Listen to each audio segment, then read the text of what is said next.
오늘 주일 예배 중에 저는 부흥에 대한 말씀을 드리려고 합니다. 부흥이 무엇을 의미하는 것인지, 그리고 니느웨라고 하는 이방 땅에 찾아왔던 부흥은 어떤 특성을 가지고 있는지, 더 나아가서 우리도 그 부흥을 함께 꿈을 꾸고 또 이 시대에 우리를 통해서 부흥의 놀라운 능력이 나타나기를 소망하는 그런 마음이 있기를 당부의 말씀드리고 설교를 시작하려고 합니다. 부흥이라는 게 뭘까요, 여러분? 부흥, 영어로는 revival 이렇게 되어 있는데 국어 사전을 보면요, 부흥이란 쇠퇴하였던 것이 다시 일어나는 것이다. 쇠퇴했던 것, 줄어드는 것, 좀 힘이 꺼져가는 게 다시 일어서는 것이다, 이런 뜻이라는 거죠. 그러나 기독교에서 생각하는 부흥은 조금 달라요.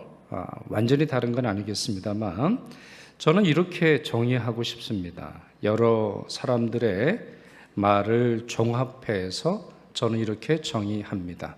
부흥은 강력하고 신비한 하나님의 개입으로 인하여 새로운 활력과 충만한 은혜를 경험하는 것이다. 이때 하나님의 사람들에게 신앙적 회심과 윤리적 변화가 동시에 나타나며 이는 심리적인 호소나 전도운동으로 발생하는 것이 아니라 오직 성령의 권능으로 주어진다. 이렇게 정의하고 싶습니다. 이런 부흥의 예가, 이런 부흥의 사례가 기독교 역사에 굉장히 많죠. 근대 시대에, 그러니까 지금으로부터 한 200년 전의 이야기로 돌아가 보면 근대에 3대 부흥운동이 있었다, 이렇게 우리가 말합니다.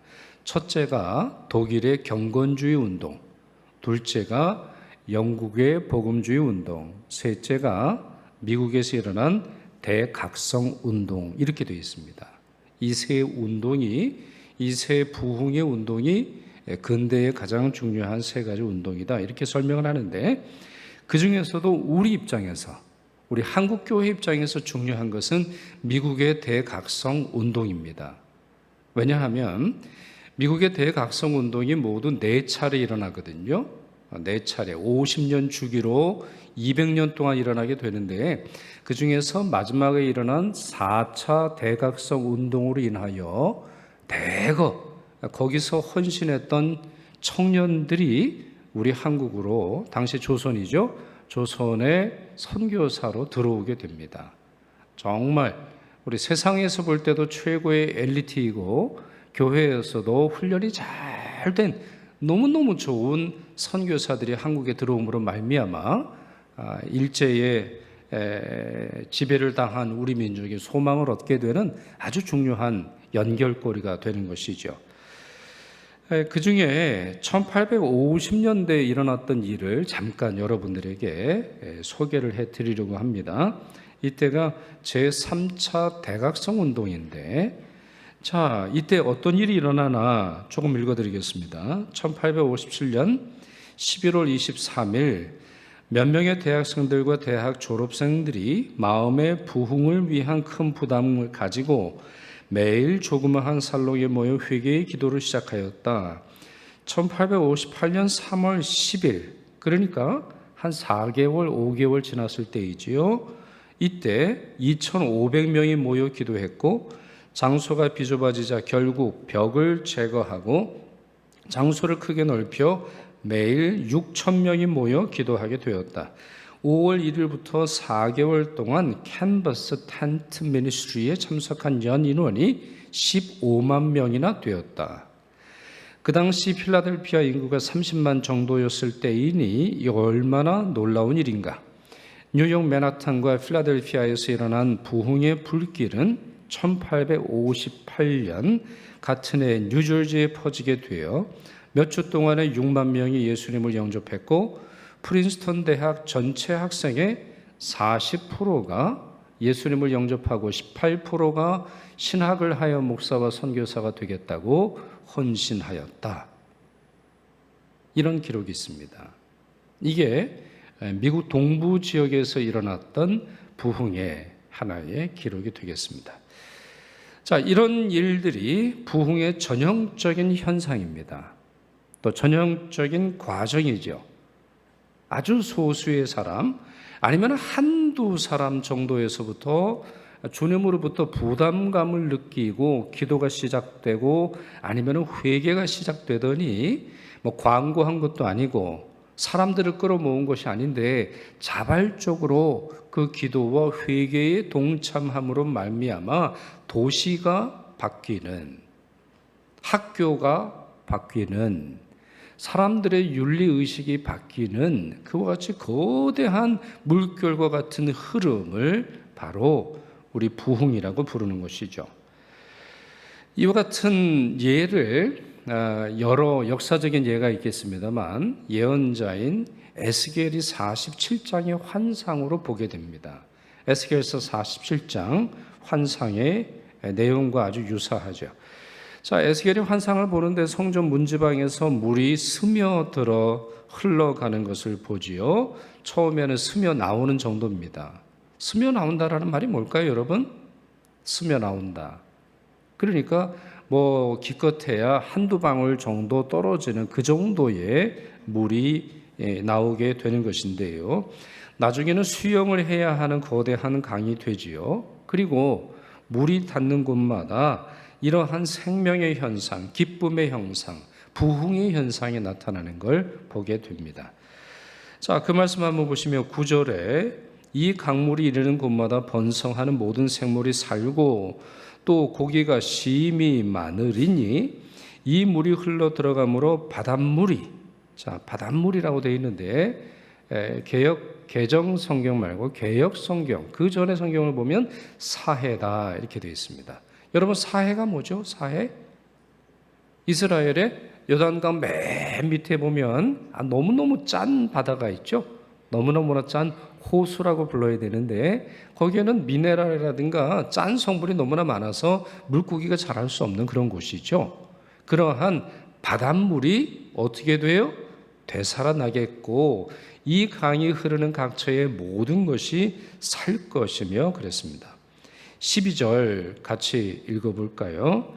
강 좌우가에는 각종 먹을 과실나무가 자라서 그 잎이 시들지 아니하며 열매가 끊이지 아니하고 달마다 새 열매를 맺으리니 그 물이 성소를 통하여 나옴이라.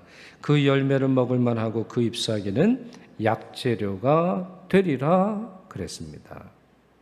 그러니까 물이 닿는 곳마다 생명이 넘쳐나게 된다는 거죠. 물이 닿는 곳마다, 물이 가는 곳마다 마치 하나님께서 처음 세상을 창조하시고 에덴 동산을 지으셔서 행복하게 만드셨던 것처럼 풍성함과 생명력과 기쁨과 소망이 가득 차게 된다는 거죠. 다시 말씀드립니다만 처음에는 별것 아닌 것처럼 보였습니다. 성소에 물이 똑똑 떨어지고 성전 담벼락에 스며 나오는 정도였지요. 그러나 성전 담을 넘어선 물은 전혀 달랐습니다. 그 물이 성전 안에 갇혀 있을 때는 사실 너무나 작게만 보였지만 성전 담을 넘어서니 그것은 거대한 강이 되었고 그 물의 양과 생명력은 너무나 강해서 소금기만 가득한 사해까지 담수로 바뀌고 그 안에 물고기가 가득할 뿐만 아니라 그 물이 닿는 모든 곳에서 생명력이 충만하게 되었습니다. 여기에 사람들의 활동은 나오지 않지요? 사람들이 물기를 냈다, 사람들이 수로를 냈다, 사람들이 비료를 줬다, 사람들이 돌보아 주었다, 이런 말이 나와 있지 않아요. 전적으로 하나님께서 하신 일입니다. 하나님께서 성전에서부터 흘러나오는 그 물의 역사로 말미암아 세상을 바꾸시는 일을 기록하고 있는 것이죠. 자, 이러한 부흥의 실제 예를, 자, 이것은 에스겔이 본 환상인데 이와 같은 환상이 실제로 이루어지는 역사적인 사례를 성경은 많이 보여줍니다.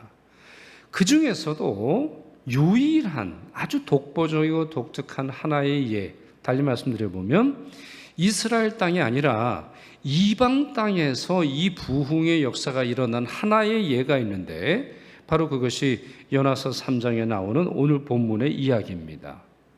자, 그때 니느웨에서 어떤 일이 벌어졌는지, 달리 말해서 니느웨에 임한 부흥의 현상, 부흥의 특성이 무엇인지 살펴보겠습니다.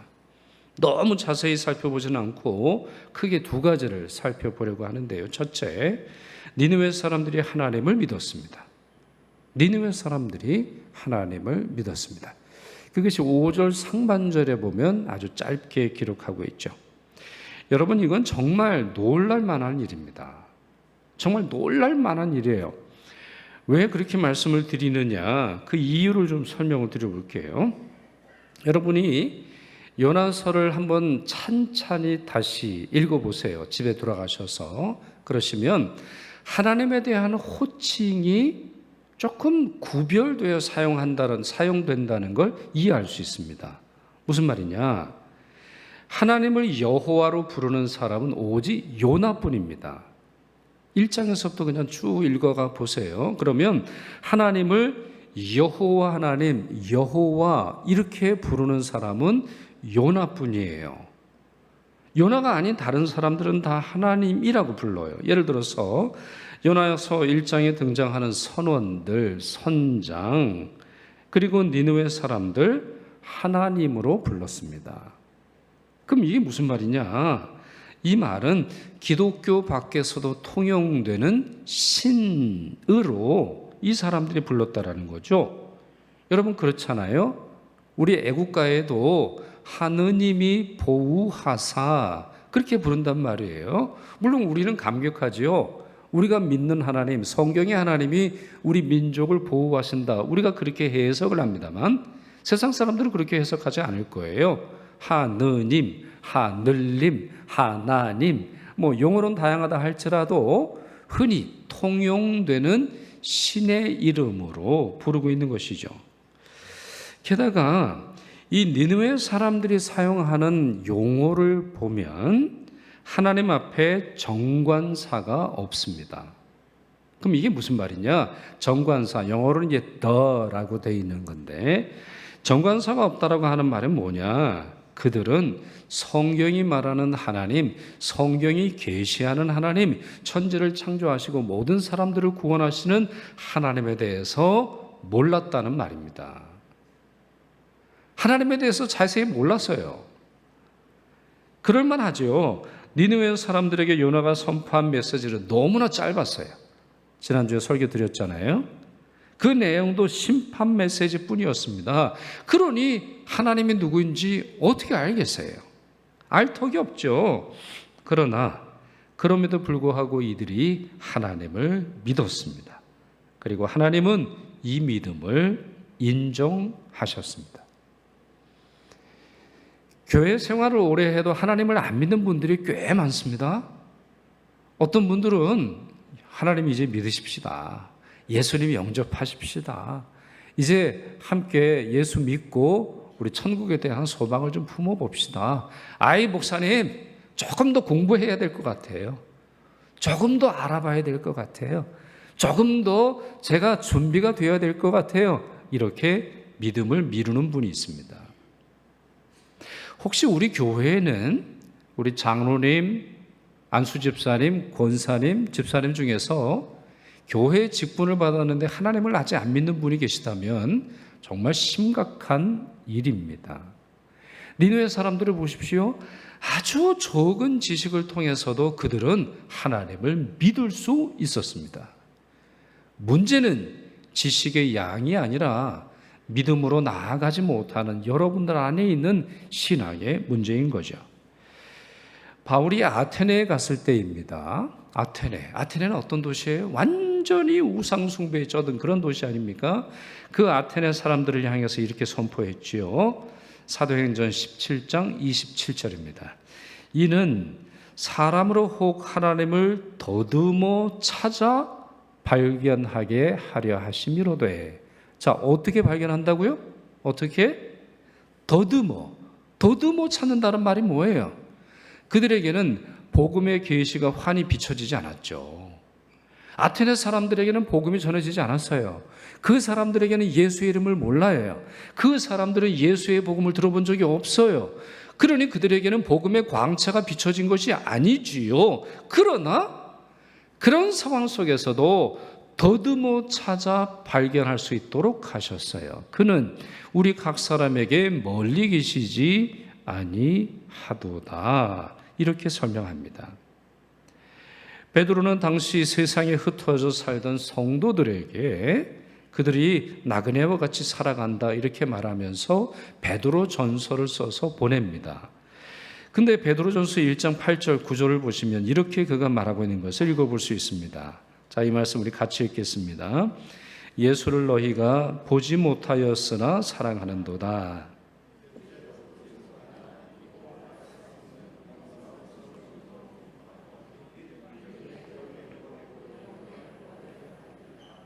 처음과 끝만 다시 볼게요.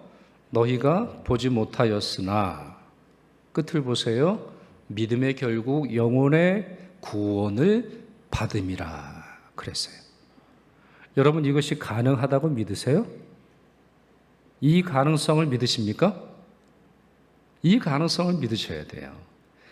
여러분들이 장로요, 권사요, 집사라서 믿는 것이 아니라 믿음의 아주 작은 부분이라서도 이 능력을 체험할 때 진정한 믿음, 달리 말해서 믿음의 결국인 영혼의 구원을 받게 되는 거예요. 자, 말씀을 보세요. 예수를 너희가 보지 못하였으나, 보지 못하였죠. 그들은 팔레스타인 사람들이 아니에요. 그들은 유대 땅에 살던 사람들이 아닙니다. 그들은 세상에 흩어져 살고 있었어요. 예수랑 전혀 상관없이 살았어요. 자기가 자기 동네의 신이라든가 아니면 조상으로부터 물려받은 종교를 따라서 살았을 뿐이지요. 예수 못 봤어요. 그럼에도 불구하고 그들은 어떻게 해요? 사랑할 수 있어요. 지금도 보지 못했어요. 교회 생활을 하지만 아직도 뭐 예수님이 신령하게 나타나셔서 내가 예수다 이러한 꿈을 꾼 적도 없고 특별한 체험하는 것도 아니지만 어떻게 돼요? 믿고 말할 수 없는 영광의 즐거움으로 기뻐한다 했어요. 기쁨에 있어서, 믿음에 있어서, 예수를 사랑하는 것에 있어서는 초월적인 체험이 중요한 것이 아니라 작은 믿음 속에서도 그 믿음에서 역사하시는 하나님의 손길을 의지하고 신뢰해야 하는 것이죠. 결국 믿음의 결국 곧 영혼의 구원을 받게 된다, 이렇게 설명을 합니다. 그렇습니다. 사실 우리는 너무나 많은 것을 말하고 있어서 문제가 생기는지 모르겠습니다. 너무나 많은 지식들이 복잡하게 들어가 있어서 그 지식이 믿음으로 바뀌는 것을 방해하고 있는지도 모르겠습니다. 하나님에 대해서 우리가 모든 것을 통달한 후에 믿게 되는 것이 결코 아님을 기억하십시오. 다시 말씀드립니다. 하나님에 대해서 우리가 모든 것을 통달하고 난 다음에 믿게 되는 것이 아닙니다. 오히려 믿으면 알게 되는 것이고 때로는 막연한 지식과 열망을 통해서도 하나님이 발견되는 것인데요. 니느웨 사람들은 비록 부족한 지식뿐이었어도 하나님을 믿게 되었습니다. 바로 이 믿음이 부흥의 씨앗이 됩니다. 이런 믿음이 부흥의 씨앗이 됩니다. 어설픈 믿음, 그저 머릿속에 지식만 가득하고 머릿속에 그저 세상이 말하고 있는 기준과 판단만 가득한 사람이 아니라 어린아이와 같은 그런 순수한 마음으로 하나님이 하실 일에 대한 믿음을 가지고 있는 그 믿음이 진정한 부흥의 씨앗이 됩니다. 둘째, 니느웨 사람들이 회개했습니다. 첫째로는 니느웨 사람들이 하나님을 믿었고, 둘째, 니느웨 사람들은 회개했습니다. 그것이 5절 하반절 이하에 보면 나와 있지요. 5절 하반절 보시면 백성들이 금식하고 굵은 베옷을 입었습니다. 6절 보시면 왕도 베옷을 입고 제 위에 앉았어요. 8절 왕이 조서를 내리는데요, 짐승까지도 굵은 베옷을 입도록 했습니다. 여기에 반복돼서 나오는 말이 금식과 베옷입니다. 금식과 베옷. 이 두 가지는 자기를 낮추어서 회개하는 것의 상징인데요, 이들의 회개가 여기서 그치지 않지요. 8절 하반절을 보시죠. 힘써 하나님께 부르짖을 것이며 각기 악한 길과 손으로 행한 강포에서 떠날 것이라. 동사를 보십시오. 힘써 부르짖으라, 힘써 떠나라.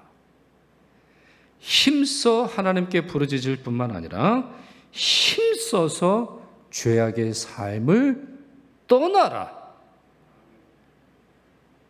죄악에 대해서 핑계대지 말고 자기가 그렇게밖에 할 수 없었던 이유를 하나님께 말하는 것이 아니라 죄의 삶에서 떠나라.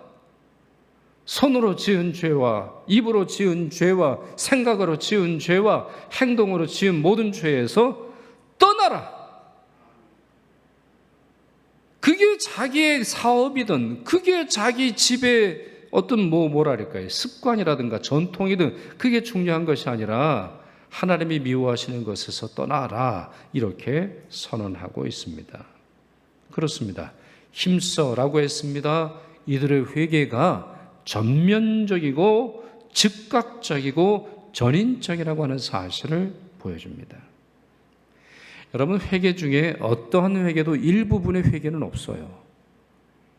요 한 부분만 회개하는 것은 없어요.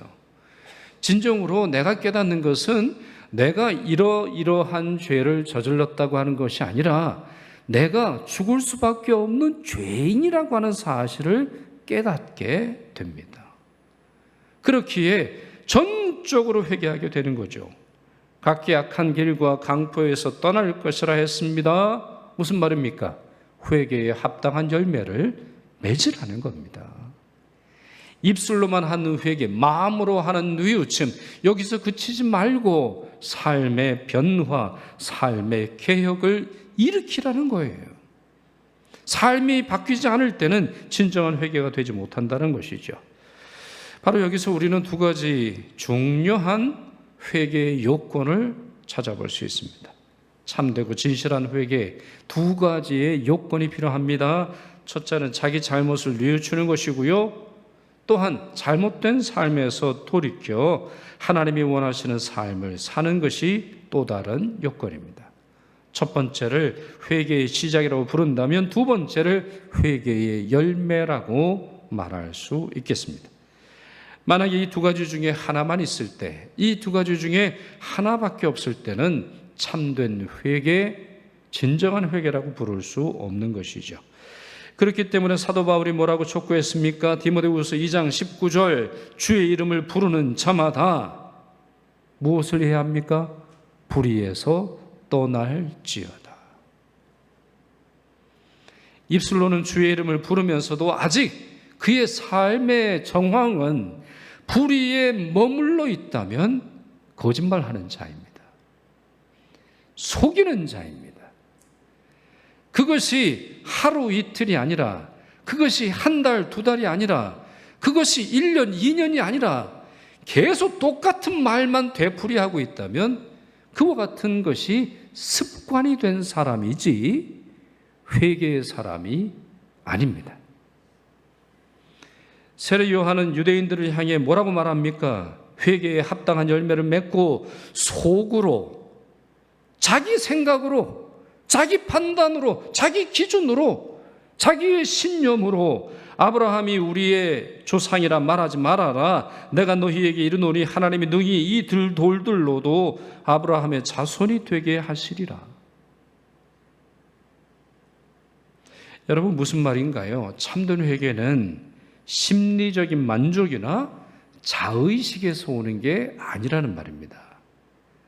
내 생각에 나는 회개가 충분해. 나는 이제 됐어. 이 정도면 됐어. 이렇게 말할 수 없다는 거 하는 거죠. 거룩한 생활로 증명되어야 된다는 것 아니겠습니까? 그렇다면 니느웨 사람들의 회개야말로 참된 회개의 사례로 손꼽을 수 있을 것입니다. 그들은 힘써서 하나님께 부르짖을 뿐만 아니라 힘써서 죄의 삶에서 떠나게 되었습니다. 그런데 여기에 아주 중요한 또 다른 특징이 하나 있습니다. 이제 요나서 4장을 살펴볼 때 제가 요나서 강의의 마지막 시간에 이 부분에 대해서 말씀을 드리겠습니다만, 니느웨 사람들의 회개에는 또 다른 특징이 있어요. 이들의 회개가 개인적 회심에만 그치지 않고 인간 사회를 넘어서서 생명 공동체 전체에까지 확장되고 있다는 것입니다. 다시 말씀드릴게요. 개인적 회심도 놀라운 일이지만 인간의 회심, 사회적인 회심, 한 도시의 회심도 놀라운 일이지만 전 생명 공동체에게까지 확장되고 있다는 겁니다. 처음에는 자발적으로 각자 회개했지요. 그러나 그 회개는 전 사회적으로 확대되었어요. 왕의 경우도 보시죠. 이렇게 자기 죄를 인정하고 뉘우친 왕이 유대 땅에 얼마나 됩니까? 자기의 왕복을 벗어버리고 왕관을 벗어버리고 베옷을 입고 하나님께 회개하는 왕이 유대 왕 중에서, 북이스라엘 왕 중에서 얼마나 됩니까? 대부분은 어떻게 행동하죠? 예언자의 말을 듣기 싫어가지고 귀를 막는다거나, 아니면 어떠한 왕 같은 경우는 하나님의 말씀을 적어준 두루마리를 불을 켜놓고 칼로 자르면서 불태우는 그런 왕들도 있어요. 듣기 싫어합니다. 자기가 왕으로서 자기의 권한과 자기의 지위를 영원히 누리고 싶지, 그 왕복을 벗고 회개하는 왕을 찾아보기는 어려운데 니느웨 왕은 그렇게 행동하고 있다는 거예요. 뿐만 아니라 아주 독특한 예인데요, 이런 예를 찾아보기는 어려운데 말 못하는 짐승까지도 회개의 대상으로 포함시키고 있습니다. 그렇잖아요? 오늘 본문 보시면 다시 이 본문을 인용하지 않겠습니다만, 말 못하는 짐승까지도 먹지 못하게 금식하도록 하고 말 못하는 짐승까지도 베옷을 입혔습니다. 여러분, 이 말은 무슨 말이에요? 자, 짐승까지도 금식하게 하고 짐승까지도 베옷을 입혔다라고 하는 말은 무슨 말일까요? 그들도 구원의 대상이라는 말이에요. 그들도 우리와 같은 구원의 대상으로 인정하고 있음을 이해할 수 있습니다. 여러분, 요즘 우리 환경 문제 보통 심각한 게 아니죠? 환경 문제 보통 심각한 게 아니에요. 그래서 우리가 말로는 환경이 심각합니다, 환경이 위기입니다, 세상이 불타고 있습니다, 비가 너무나 많이 내리고 있어요 라고 말하면서 우리의 행동의 변화는 뭐가 바뀌었나요? 여러분 삶 속에서 뭐가 바뀌었습니까? 사실 아주 기본적인 거, 예를 들어서 플라스틱 사용량을 줄이는 거 우리가 누누이 얘기하잖아요. 그런데 본당에서나 여러분 삶에서 쉽게 일회용 컵, 일회용 물, 병, 일회용 플라스틱을 소비하는 게 줄어들고 있어요? 그게 진정한 변화, 진정한 회개를 일으킬 수 있을까요?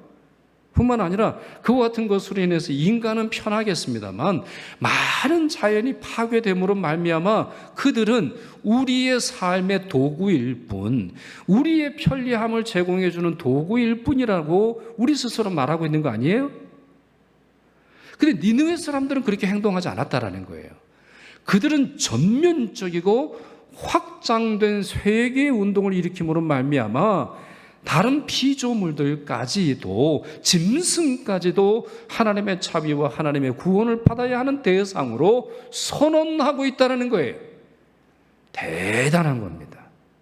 정말 대단한 거죠. 사람의 힘으로 이런 일이 가능할까요? 사람의 힘인가요? 언론을 동원하면, 사람들을 계몽하면 사람들이 이렇게 행동을 합니까? 사회 지도자들이 촉구한다고 해서 사람들이 자기 죄를 고백합니까?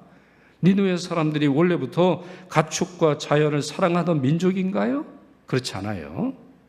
아니면 니느웨 왕이 지혜와 영적인 감각이 탁월하기 때문인가요? 그래 보이지 않습니다. 오직 그 원인은 하나로 보입니다. 하나님이 일으키신 부흥의 역사이지요. 하나님께서 일으키신 부흥의 능력이 얼마나 대단한지를 보여주시기 위한 목적입니다. 그렇습니다. 이들이 경험한 부흥의 원인은 하나님에게서 찾아야 합니다. 달리 말해서 니느웨에 일어난 변화는 강력하고 신비한 하나님의 개입으로 인하여 그들 안에 새로운 활력과 충만한 은혜가 임했기 때문인 것이죠. 이제 말씀을 맺으려고 합니다. 저는 오늘 본문을 통해서 니느웨에 일어난 믿음과 회개의 역사를 설명을 드렸는데요. 아주 간단합니다.